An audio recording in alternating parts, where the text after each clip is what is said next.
मंडळी येत्या वर्षात म्हणजेच 22 जानेवारी 2024ला अयोध्येमध्ये राम मंदिराचं उद्घाटन होणार आहे. हे तर आपल्या सर्वांनाच माहिती.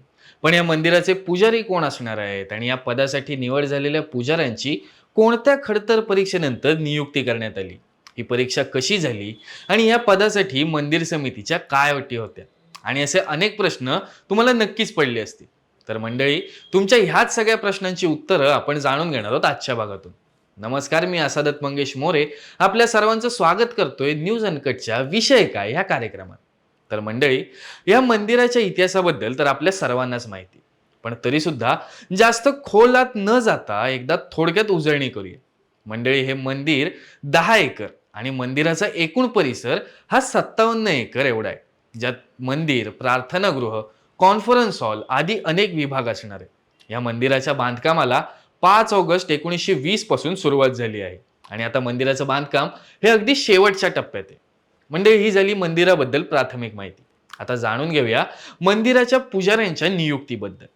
मंदिराच्या श्री राम जन्मभूमी ट्रस्ट कडून या पदासाठी जे इच्छुक उमेदवार असतील त्यांचे अर्ज मागवण्यासाठी एक जाहिरात करण्यात आली होती, ज्याचं प्रत्युत्तर म्हणून जवळपास 3000 उमेदवारांनी श्री राम मंदिराचे पुजारी होण्यासाठी अर्ज केले. आता जाणून घेऊया की मंदिर समितीच्या ह्या पदासाठी नियुक्ती करताना काय अटी होत्या. मंडळी, ह्यात प्रामुख्याने 3 अटी होत्या. त्या अशा की उमेदवाराला रामनंदीय दीक्षा प्राप्त असली पाहिजे. दुसरं म्हणजे उमेदवाराचं शिक्षण हे गुरुकुल शिक्षण पद्धतीने झालेलं पाहिजे. आणि तिसरं आणि सर्वात महत्वाचं म्हणजे उमेदवाराचं वय हे ना 20 वर्षापेक्षा कमी पाहिजे ना 30 वर्षापेक्षा अधिक. आता बघूया की ह्या पदाची नियुक्ती कशी करण्यात आली. श्री राम जन्मभूमी ट्रस्टकडे जे 3000 अर्ज आले होते त्यातून एक मेरिट लिस्ट जाहीर करण्यात आली, ज्यामध्ये फक्त 225 उमेदवारांची निवड झाली. यानंतर झाला एक इंटरव्ह्यू राऊंड. त्यामधून 20 उमेदवार निवडले गेले आणि या 20 उमेदवारांमधून सर्वात अव्वल होते गाझियाबादचे मोहित पांडे. मंडळी, मोहित पांडे यांनी दुधेश्वर वेद विद्यापीठातून 7 वर्ष सामवेदाचं शिक्षण घेतलंय. त्यानंतर पुढच्या शिक्षणासाठी ते तिरुपती येथे व्यंकटेश्वर वैश्विक विद्यालय इथे गेले आणि तिथून त्यांनी शिक्षण पूर्ण केलं. म्हणजे आता प्रत्येक सर्वसामान्य माणसाप्रमाणे तुम्हालाही प्रश्न पडला असेल की आता यांना पगार किती दिला जाणार. तर मंडळी, मंदिर समितीच्या वतीने मुख्य पुजारी असणाऱ्यांना 25,000 रुपये आणि जे सहाय्यक पुजारी असतील त्यांना 20,000 रुपये इतका पगार दिला जायचा. पण आता हा पगार वाढून मुख्य पुजाऱ्यांना 32,900 रुपये तर सहाय्यक पुजाऱ्यांना 31,000 रुपये असा करण्यात आला आहे.